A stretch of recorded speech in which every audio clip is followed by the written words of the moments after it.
AMC તંત્ર અને ખાનગી સંસ્થાએ સાથે મળી અમદાવાદના રિવરફ્રન્ટ પર ઇવેન્ટ સેન્ટર ગ્રાઉન્ડ ખાતે મતદાન જાગૃતિ માટે ડ્રોન શો તેમજ મ્યુઝિકલ ઇવેન્ટનું આયોજન કર્યું.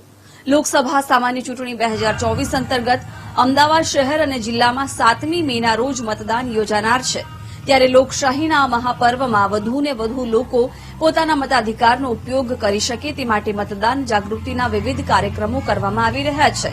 ત્યારે ડ્રોન શોમાં 100 જેટલા ડ્રોન થકી મતદાન જાગૃતિને લઈને વિવિધ મેસેજ આપવામાં આવ્યા હતા. આ સાથે મ્યુઝિકલ નાઇટ તેમજ કાવ્ય પઠનનું પણ આયોજન કરવામાં આવ્યું, જેમાં વિવિધ સિંગર દ્વારા મ્યુઝિકલ પરફોર્મન્સ સાથે મતદાન જાગૃતિનો મેસેજ આપવામાં આવ્યો હતો.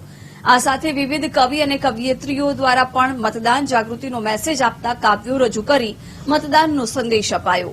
આ ઉપરાંત અમદાવાદની ફૂટબોલ ટીમ અમદાવાદ એવેન્જર્સના ખેલાડીઓ દ્વારા લોકો વધુમાં વધુ મતદાન કરે તે માટે મતદાન જાગૃતિનો સંદેશ આપવામાં આવ્યો હતો.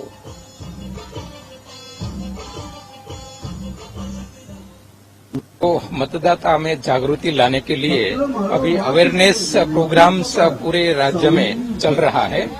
तो इसमें जो मतदाता ये हीट वेव के वजह से अपने घर में न रहे और मतदान के लिए बाहर आए, इसके लिए ये सब एक्टिविटीज का आयोजन किया जा रहा है. ड्रोन शो जो है वो ड्रोन शो 100 ड्रोन शो है. इसमें आरजे देव की रेड एफएम का जो ऑर्गेनाइजेशन है उसके द्वारा जो आयोजित किया गया है, इससे यहाँ बहुत सारे पब्लिक वोटर्स आए हैं. तो उसमें ये वोट देने के लिए जागृति आएगी और हमारा जो गुजरात में जो नेशनल एवरेज से वोटिंग परसेंटेज जो कम है उसमें जो बढ़ाना लाना है, तो इसके लिए ये सब कार्यक्रम बहुत हेल्पफुल रहेंगे.